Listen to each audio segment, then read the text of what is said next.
power, and liftoff, Falcon 9, starting for test. Ces fusées révolutionnent la conquête spatiale. Ces Tesla ont bouleversé l'image de la voiture électrique. Ces usines sont parmi les plus grandes de la planète. Il s'appelle Elon Musk et en 2022, il devient l'homme le plus riche du monde.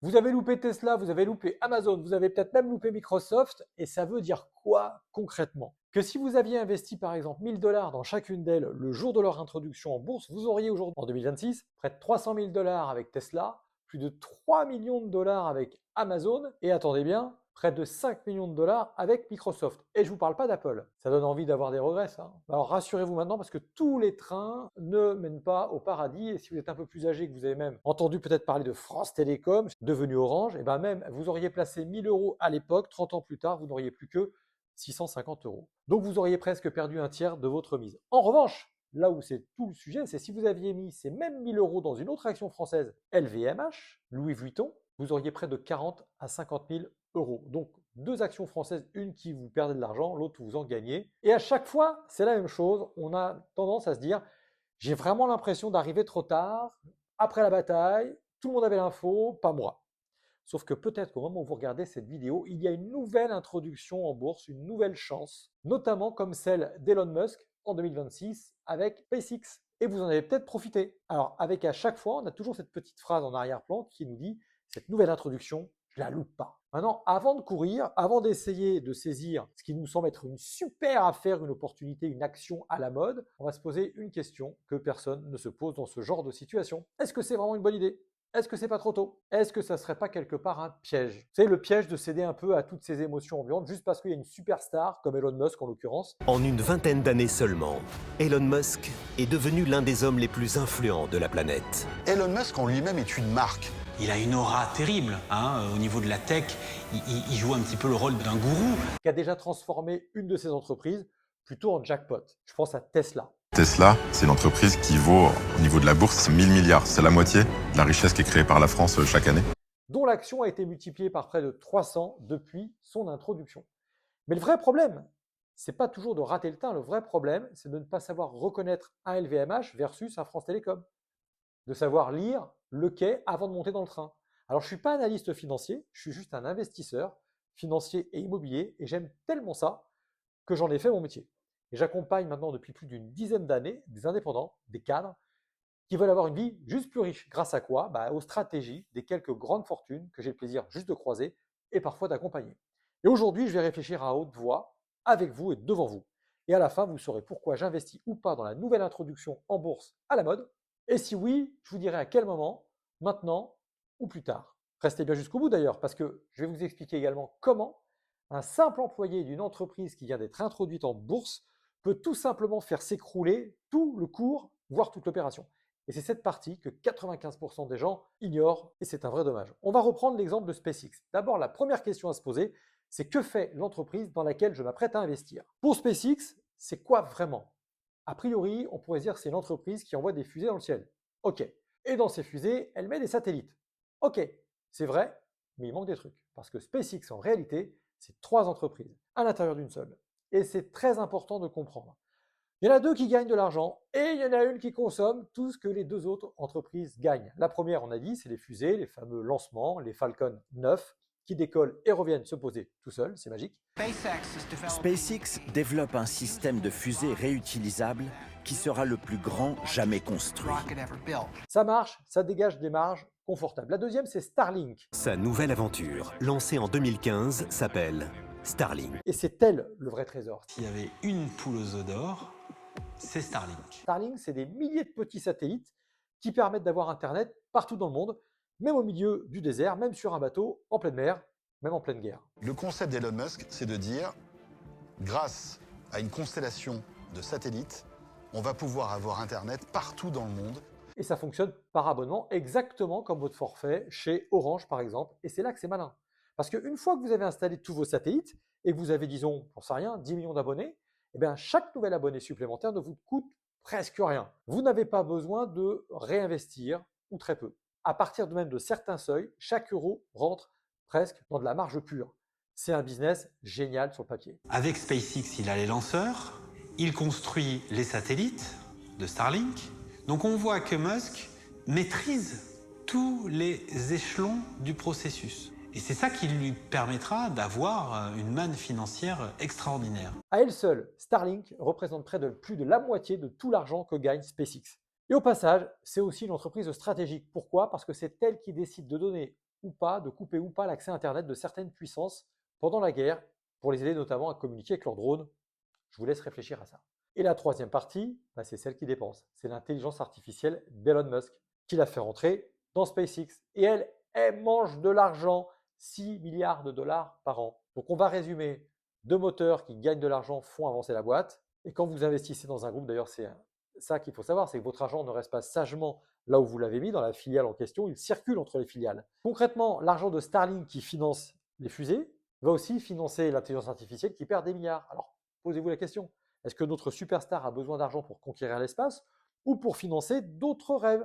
Ceux sur lesquels, nous, les petits actionnaires, on n'aura jamais notre mot à dire.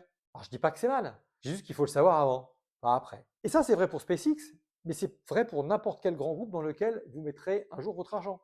Juste pour vous donner quelques ordres de grandeur, en 2025, SpaceX réalise environ 18 milliards d'euros de chiffre d'affaires, mais perd 5 milliards de dollars sur la même année. Donc elle gagne beaucoup, mais elle dépense beaucoup, donc elle perd beaucoup. Gardez ça juste un coin dans la tête. Maintenant, le cœur du sujet. Comment est-ce qu'on arrive à dire qu'une entreprise comme SpaceX vaudrait au moment de son introduction 1750 milliards de dollars? Et j'insiste sur le conditionnel, vaudrait. Parce que si vous n'êtes pas un expert des introductions en bourse, vous allez entendre ce chiffre vertigineux partout. Et vous allez le prendre pour argent comptant, même si vous n'êtes pas content. Alors comment on a fabriqué ce chiffre? Attendez, vous allez voir, en fait c'est très simple, ça fait pas mal à la tête. Et surtout, ce que je vais tenter de vous expliquer, ça vaut absolument globalement pour toutes les introductions en bourse. Donc, imaginez, votre patron vous paye 50 000 euros. Retenez ce chiffre parce qu'il va véritablement nous intéresser. Donc, imaginez, votre patron vous paye 50 000 euros par an, salaire annuel brut. Retenez ce chiffre parce qu'il va être très utile. Et il décide de mettre en vente 5% du capital de son entreprise. On estime que son entreprise, c'est 10 millions d'actions à 1 euro. Donc, elle vaut 10 millions théoriquement. 5% mis sur le marché, globalement, ça va représenter ça. Ça, c'est ce qu'on va appeler le flottant. C'est ce qui est ouvert au public. Ça fait pas mal à la tête, reste avec moi. Donc, 5% de 10 millions, ça fait, je te le donne en mille et mille, 500 000. On va retenir ça, 500 000 euros. En théorie, au moment où on va les mettre sur le marché, 500 000 actions à 1 euro, ça fait 500 000. Il n'y a pas trop de questions à se poser. Sauf que, à un moment donné, ce qu'on ne vous a pas dit, c'est que votre patron de votre boîte, c'est une superstar, il est dans les médias tout le temps, c'est un gars brillant, il sait bien parler, il a une boîte qui inspire, qui donne envie d'y aller. Qu'on le déteste ou qu'on le vénère, il a acquis une telle puissance financière qu'il en est devenu un mastodonte incontournable. Et on se dit, waouh, j'ai potentiellement envie d'en faire partie parce que l'aventure me plaît, et puis le cours de cette action va exploser. Je veux en acheter. Oui, mais rappelez-vous que le marché obéit à la loi de l'offre et de la demande, et là, il n'y a que 5% à vendre. Donc, comme dans tout marché où il y a une très faible offre, ça fait monter les cours. Donc, il est fort probable que mon action à 1 euro, au moment de l'introduction en bourse, en réalité, elle fasse x20 et que vous arriviez jamais à la toucher à moins de 20 euros. On poursuit l'exemple. J'ai une bonne nouvelle. Votre patron vous a donné 1000 euros d'actions, ou vous les avez achetés à pas cher. On va dire qu'il vous les a donnés à un moment donné pour vous faire venir dans l'entreprise, voire faire en sorte que vous y restiez. Donc, vous aviez potentiellement 1000 euros avant l'introduction en bourse, sauf que là, ça a fait x20, mes amis. x20. Donc, vous avez 20 000 euros.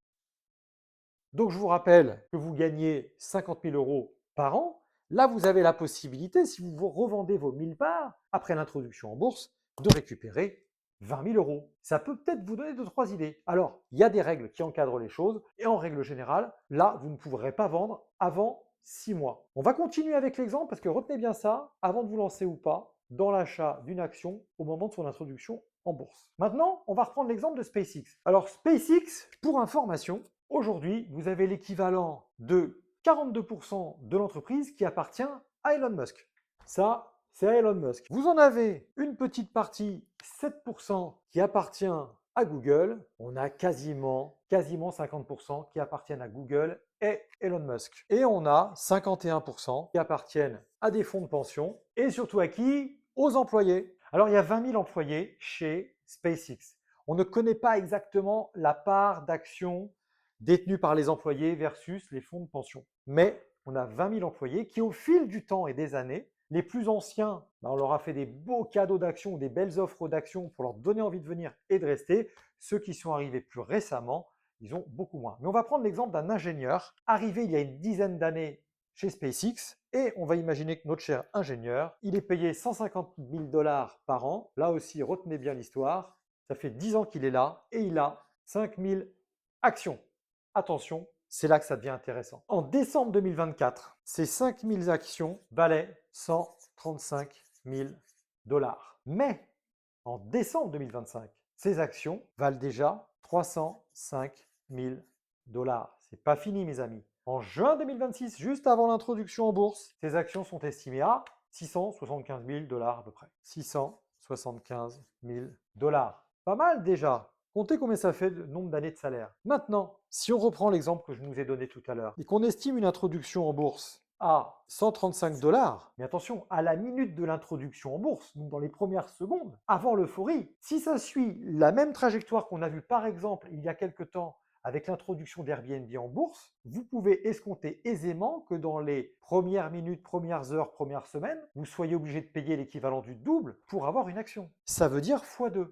Donc, notre employé ingénieur ici, potentiellement, ses actions, c'est plus 675 000 $. Lui, il va se retrouver avec 1 350 000, j'ai mis euros, pardon, mais dollars. Donc, on peut se dire vraiment que dans les 20 000 employés, je vous rappelle, ils sont 20 000, il y en a quelques-uns qui se disent « à moi la nouvelle vie !» Alors, effectivement, là, dans la règle de SpaceX, ils ne pourront pas revendre, en théorie, avant les 6 mois après l'introduction en bourse. Mais imaginez un seul instant qui passe dans l'esprit de ces 20 000 employés, même une toute petite partie, de vendre. Qu'est-ce qui va se passer? Je vous le donne en mille et mille. Votre cours de l'action, il va baisser. Donc, vous qui aurez acheté là, dans cette petite partie, vous serez un certain nombre à être ici, je pense qu'il y a peu de chances que ce soit vous qui vous enrichissiez, tout du moins au début. Ceux qui risquent de s'enrichir, ce sont surtout, à mon sens, les employés. D'ailleurs, autre élément important, c'est que Elon Musk détient 42% d'actions et 82% des droits de vote. Autrement dit, vous mettez votre argent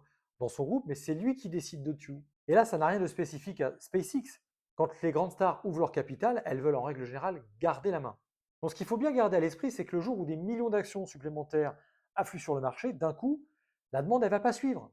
Donc le cours, mécaniquement, va s'écrouler. Ce n'est pas parce que les fondamentaux de l'entreprise ne le justifient pas, hein, mais juste ce qui justifiait cette valeur, c'était la rareté du nombre d'actions. Et ça, retenons-le bien, c'est vrai pour SpaceX, mais c'est vrai pour toute introduction en bourse. Et ce n'est pas une théorie, c'est même arrivé plusieurs fois. Et je vais d'ailleurs vous faire une confidence. Il y a quelques années, je faisais partie du groupe Caisse d'épargne. Et j'ai vécu vraiment de l'intérieur l'introduction en bourse de Natixis. Natixis, c'était le rapprochement entre les banques populaires et les caisses d'épargne. Et l'action avait été introduite en novembre 2006, 19,55 € à l'époque. On nous vendait du rêve, je me rappelle de cette époque. Et puis qu'est-ce qui s'est passé? L'action a juste perdu 95% de sa valeur en moins de 2 ans. On est tombé un peu plus, on était à peine à 1 € en 2008. 20 ans plus tard, l'action végète toujours à hauteur de 4 €, 5 fois moins que son prix d'introduction. Donc si vous êtes plus âgé, vous vous souvenez aussi bien sûr peut-être France Télécom, devenue Orange, maintenant vous ne connaissez que Orange, introduite en 97 à 27 €. Elle a eu un pic jusqu'à 219 € dans les années 2000, avec la grande époque d'Internet, moins de 7 € en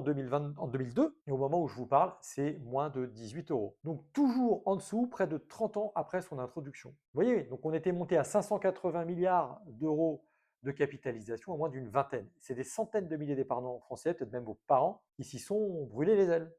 Et pourtant, ils avaient pris le bon train, ils étaient allés tous en même temps. Maintenant, ce que personne ne vous dit, c'est que pour chaque Apple, chaque Tesla qu'on célèbre, il y a des dizaines de Natixis ou de France Télécom qu'on a oubliés. On se souvient des trains qui arrivent à destination pour une fois, mais jamais de ceux qui sont jamais arrivés à destination. Alors, est-ce que j'investirais avec Elon Musk? Voici le fond. L'entreprise, elle est fascinante globalement, ouais, je l'avoue, c'est intéressant. Industriellement, elle est vraiment intéressante. Stratégiquement, elle peut être aussi très intéressante. Mais une belle entreprise et un bon investissement ne sont pas forcément la même chose. C'est ça la première leçon qu'il faut qu'on retienne tous en tant qu'investisseurs pour de futures introductions en bourse. Maintenant, le point le plus important à mon avis, c'est qu'à l'introduction, vous n'achetez jamais au prix officiel. Vous achetez à un prix qui est gonflé par l'euphorie, voire la rareté. Comme les particuliers d'Airbnb qui ont payé le double. Et le jour où le blocage saute, où tous les employés et les fonds de pension, bref, les investisseurs peuvent se mettre à vendre, le prix qui avait gonflé, il s'effondre. Donc s'il fallait éventuellement en acheter un jour, ce n'est pas mon conseil, hein, c'est juste mon raisonnement, ce ne serait pas forcément à l'introduction. On le voit avec toutes les courbes que j'ai pu vous montrer, vous partager au long de cette vidéo. On attend que la poussière retombe, une fois que tout le monde a vendu, une fois que ça s'est calmé. Regardez les courbes, hein. Souvent c'est au bout de 5, 10, 15 ans que là ça commence à exploser. Et d'ailleurs on a plus de chances de faire une bonne affaire en attendant qu'en se précipitant le premier jour. Et si vous regardez le cours de SpaceX aujourd'hui, hein, au moment où vous voyez cette vidéo, bah, vous pourrez juger par vous-même. Alors personnellement, à ce prix, à ce moment, avec cette mécanique, est-ce que j'y vais? Non, bah, vous m'aurez compris, j'y vais pas. Je n'investirai pas à l'introduction. Mais après réflexion, pas par peur, pas juste en suivant une petite voie, mon indice, mon nez ou quoi. C'est juste qu'il faut apprendre à lire les informations, lire le quai, comme je dis, pour savoir si je monte dans le train ou pas. C'est exactement ce que je vous invite à faire. En tout cas, n'hésitez pas moi, à me faire part de vos avis sur le sujet. Comment vous y prenez lorsque vous décidez d'investir ou pas dans une action. Je pense qu'avant d'acheter une bonne action, il faut savoir dans quoi on met son argent, où va l'entreprise, combien elle vaut réellement. Tout ça, ça s'apprend, même en partant de zéro. Surtout quand on est prudent. Les Français sont très prudents. Une fois que vous savez le faire, vous n'avez plus jamais peur d'y aller. Vous savez analyser. Alors d'ailleurs, maintenant, vous avez deux façons de faire devant vous, deux chemins. Le premier, c'est vous voulez apprendre à lire le quai vous-même, à faire les choses vous-même, à décrypter une introduction en bourse, voire juste des actions, à repérer les pièges du flottant, de l'euphorie. Et là, je vous ai mis un guide pour savoir comment commencer à investir. Vous avez le lien directement qui vous donne accès au cercle privé de Leader Stratégie. Vous téléchargez les 23 ressources qui vous intéressent. Ou alors, second chemin, rien que déjà, ce que je viens de vous dire, ça vous fait mal à la tête, mais vous êtes encore là, bravo. Vous avez des placements, vous ne savez pas si ça vous sert, si ça vous rapporte ou si ça rapporte plus à celui qui vous les a vendus. Vous pouvez juste m'envoyer un petit message à l'adresse qui sera en description ou en commentaire. Vous m'envoyez éventuellement des extraits de vos portefeuilles et je vous dis ce que j'en pense. En attendant, soyez des leaders rares, c'est-à-dire rebelles, audacieux, proactifs et entreprenants pour une vie plus libre, la vôtre. À très bientôt. Ciao.